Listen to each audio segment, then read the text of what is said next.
पोटासाठी नाच दे मी परवा कशाची. कला संस्कृतीमध्ये, तमाशा संस्कृतीमध्ये, त्या इतिहासामध्ये ज्यांचं नाव अजरामर झालं, त्यांचं नाव होतं इटाबाई नारायणगावकर. आजोबाला जाऊन कधी विचारा, इटाबाई नारायणगावकर कोण होत्या? तर आजोबा पहिलं तर त्यांच्या चेहऱ्यावरती हसू येईल आणि म्हणतील, "इटा, इटा" होतील. कारण इटाबाई नारायणगावकर यांचा तमाशा लागलाय म्हणल्यावरती गावाखेड्यातनं, तालुक्यातनं, जिल्ह्यातनं, संपूर्ण राज्यातनं लोकं जिथं जमा व्हायची, त्यांचा तमाशा पाहण्यासाठी, त्यांची कला पाहण्यासाठी त्या होत्या इटाबाई नारायणगावकर. मित्रांनो, इटाचा तमाशा लागलाय म्हणल्यावरती त्या आजूबाजूच्या गावातले तरुण जमायचे. इटाबाईचे एक्सप्रेशन पाहण्यासाठी, इटाबाईची कला पाहण्यासाठी ते लोकं जमायचे आणि ती कला, ती समाधान द्यायची त्या काळामध्ये. तो तमाशा म्हणला जायचा. लोकं पैसे उधळतात, प्रॉपर्ट्या उधळतात, यांसारख्या गोष्टी त्या काळामध्ये बोलतात. आणि काही-काही वेळेस मित्रांनो त्या सिनेमाला आपल्याला तिथं विरोध पाहायला भेटायचा, सॉरी त्या तमाशाला आपल्याला विरोध पाहायला भेटायचा. काही-काही लोकं, काही-काही समाजातल्या बाया जिथं बोटं मोडायच्या, तो तमाशा, तो काळ होता तमाशाचा आणि त्या काळामध्ये ते नाव गाजवलं होतं इटाबाई नारायणगावकर. मित्रांनो, या सोशल मीडियाच्या युगामध्ये आजकाल एखादा व्हिडिओ व्हायरल व्हायला देखील वेळ लागत नाही. माझा एखादा व्हिडिओ 200 लोकं बघतात, 2,00,000 लोकं बघतात, 10,00,000 लोकं बघतात. परंतु त्या काळामध्ये हजारो लोकांची गर्दी स्वतःच्या कार्यक्रमासाठी जमा करणं आणि त्या लोकांना विचार करा मित्रांनो, कुठल्याही प्रकारची कनेक्टिव्हिटी नाही, सोशल मीडिया नाही. आजकाल आपण एखादा फोटो जरी पोस्ट केला तरी आपल्याला विविध भागामधले लोकं लाईक करतात. त्या स्टोरीला लाईक करतात, त्या पोस्टला लाईक करतात. परंतु त्या काळामध्ये जिथं कोणत्याही प्रकारचं सोशल मीडिया नव्हतं, Facebook नव्हतं, Instagram नव्हतं. महत्त्वाची बाब म्हणजे मित्रांनो फोनसुद्धा नव्हते. एकाला फोन केला तर दुसऱ्याला पण लागायचा नाही. फोन्स असायचे, ट्रंक कॉल असायचे मोठमोठे. ते पण श्रीमंताच्या घरात, गरिबाला या गोष्टी माहिती नव्हत्या.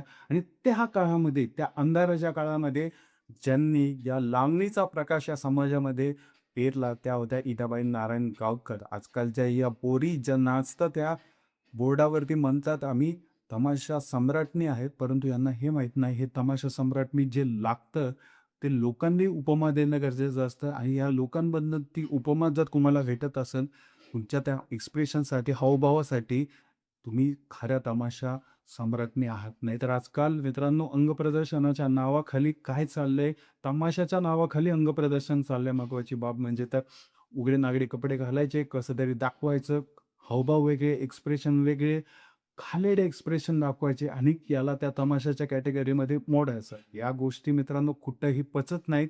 आजकालचे लोकं जरी मित्रांनो मॉडर्न विचाराचे असले, तरी देखील लोकांना जी कला आहे, जी संस्कृती आहे, तिच्यासोबत छेडछाड केलेली आवडत नाही आणि जे स्टँडर्ड पब्लिक आहे, त्या पब्लिकला मित्रांनो जी कला असते, ती कलाच हवी असते. एखादी महिला जरी असली, तरी ती देखील लावणी पाहायला येते.